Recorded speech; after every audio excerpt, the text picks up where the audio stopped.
What it do? If I sound sick, I apologize in advance.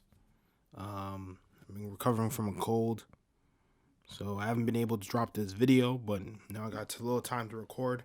I feel a little bit better, so just gonna rock out. Shout out to IO for being the last subscriber, but this ain't about none right now.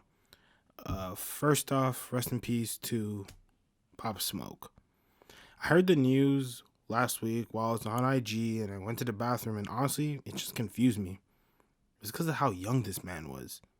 The man was 20 years old. He was only 40 days older than me. I saw it and it saddens me because if you know from the Kobe video, I don't know death all that much, but it has been experienced in my neighborhood. A lot of people that were friends with homies have been killed in the streets, and I have like a lot of people that I've known that have had homies that have just been killed in the streets. And I felt a feeling that Pop Smoke felt a similar experience.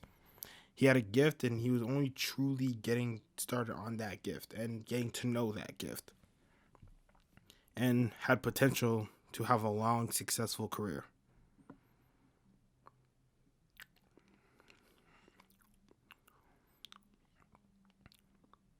He was never my favorite rapper, partly because like just how he's only been rapping for a year. But he had what nobody he had no, forget. He had, and nobody can deny, a good rookie year in hip hop. He had two albums, both with bangers and hits, an infectious voice, a blending of UK drill and New York drill. He went to work with artists such as Nicki Minaj, Lil TJ, Travis Scott, Skepta, Nav. From all accounts, he seems like a good person.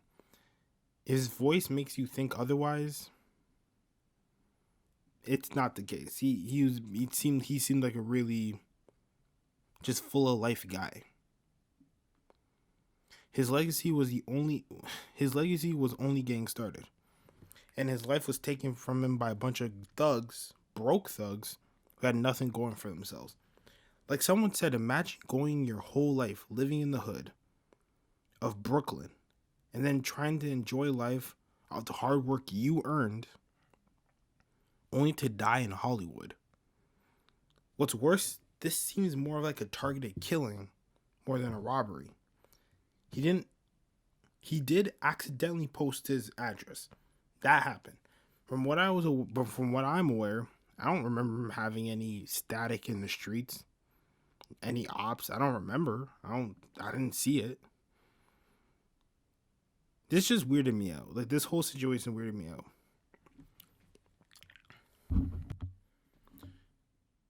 It made me think of something. You know, is hip hop bad for you?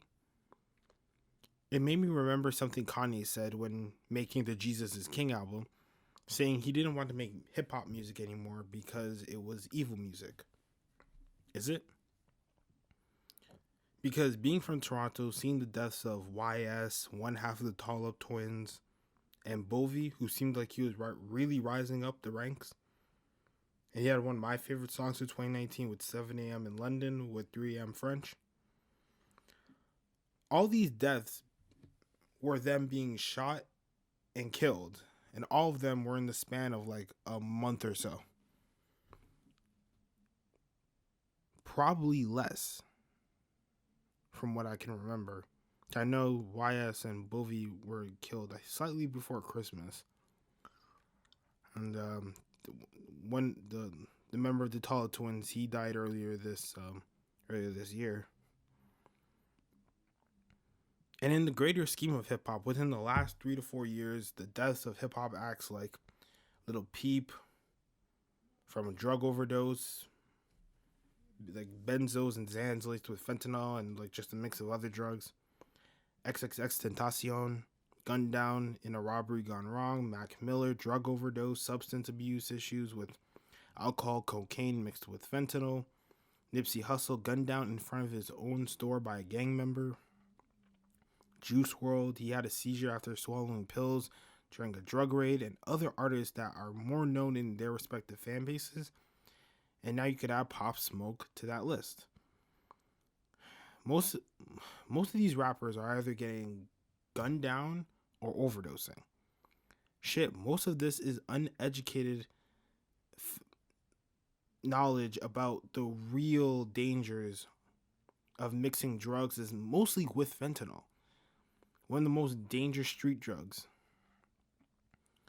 A lot of these rappers take drugs, and sometimes for the rappers who have real problems, they start mixing to get in a state out of reality. And with hip hop being the most viewed genre in the world, which that leads to pressure and just a constant spotlight, which leads to, for some rappers who either can't handle it or have other problems underlying, leads them to taking drugs and mixing drugs if they want a stronger high until it's too late, and then just dealing with the wrong people overall. You can't even say what's being rapped about brings a target. You can even say what's being rapped about brings a target to certain rappers. If I sound weird, I'm sorry. Like I'm reading off a script so I can have a better collection of my thoughts. Lots of rappers come from a life of crime or just surrounded by a life of crime.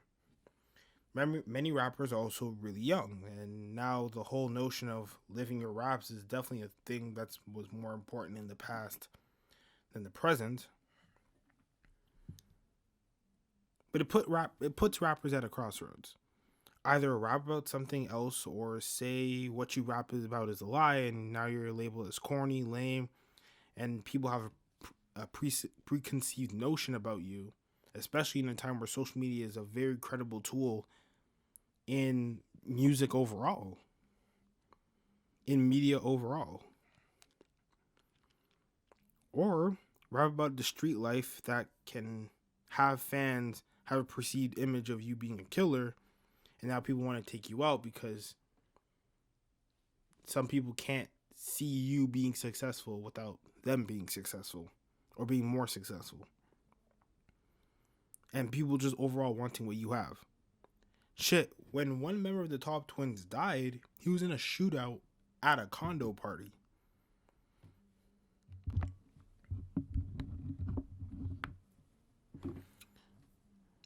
On the other hand, although rap can certainly draw in the wrong crowd, it brings many people together, and the rapper you say brings in bad crowds also inspires many, often many that grew up in similar circumstances. I saw, from, let's be real, mostly out of touch white people, that he portrayed a gangster. He certainly had the aesthetic and had certain lines and had that mystique about it. But I also saw Pop Smoke as a young man who grew up from a shaky start to achieve the dreams that many aspire to do in a lifetime, and his story is now a part of someone else's story. Not just Pop Smoke, but lots of rappers that have drugs or guns in their music. Not all rappers that have that in their music, not all of them are promoting it, because talking about something is not the same as promoting something. A rapper that comes to mind is G Herbo. When you listen to his music, there's a clear distinction from what you think promoting gang violence is and simply putting to words the trauma he felt his whole life. And his growth is beautiful. Also, not every rapper attracts the same energy. Obviously, that has something to do with what you rap about. But certain rappers have a bragging style to them, and some are speaking more from endearment. Also, I believe the drug use in rap stems from everlasting strive to be and stay relevant. We feed into cycles as fans of loving an image more than loving a person, loving an image more than loving the music, and then get surprised when it gets out of control.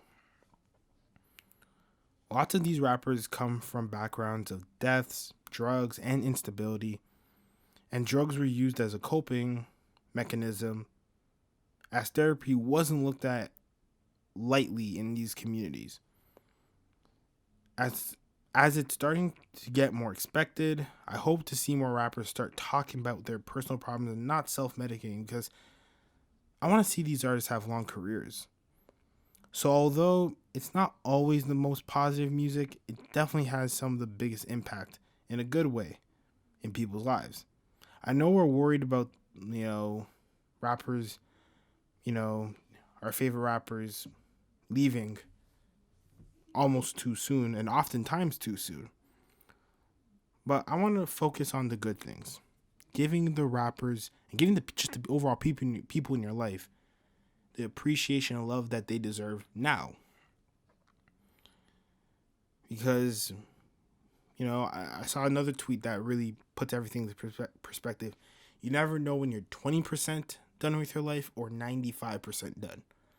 So just live every day with absolute respect and live every day and trying to inspire the next people up and make an impact, leave a legacy.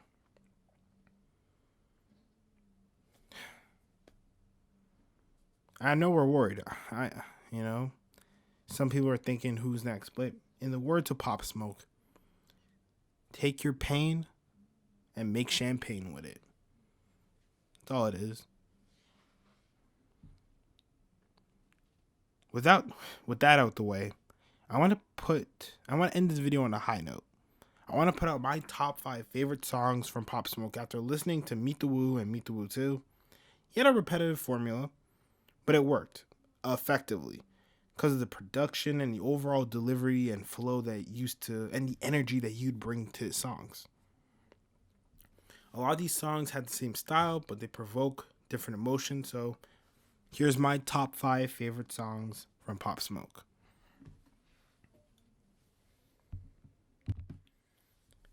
At number 5, I got Dior. It's one of his famous songs. It has all the normal Pop Smoke stuff, the Dior. Oh, hold on, let me do Pop Smoke way. Dior. Something about thoughts and curb. That. It's lit. It's like the best party song I've heard in a while. It's kind of funny though. I can't lie. It's kind of funny.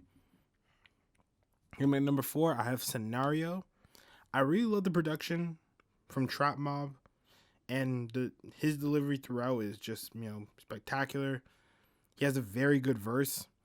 Has more of an upbeat energy around the whole song. I like it. Number 3 is She Got a Thing. That's off Meet the Woo 2. This has by far the best sample out of the top 5, and has a very surprisingly soft approach with this song. Like, go listen to it. It's really good. Number 2 is PTSD. This song makes me see where all the 50 Cent comparisons came from, because wow, this song sounds so much like 50. This is also the most adventurous he was with his flow and his delivery. I just love this song. And number 1 is Christopher Walking. I've had this song on repeat ever since he even put the leak out. It has a thunderstorm beat, amazing hook, and it has a nice bump in the whip feel. Like if a 40-point triple double had a song, this would be the song. That's all, guys. I love y'all. Stay safe. Rest easy, Pop Smoke. You did your thing out here. Rest easy.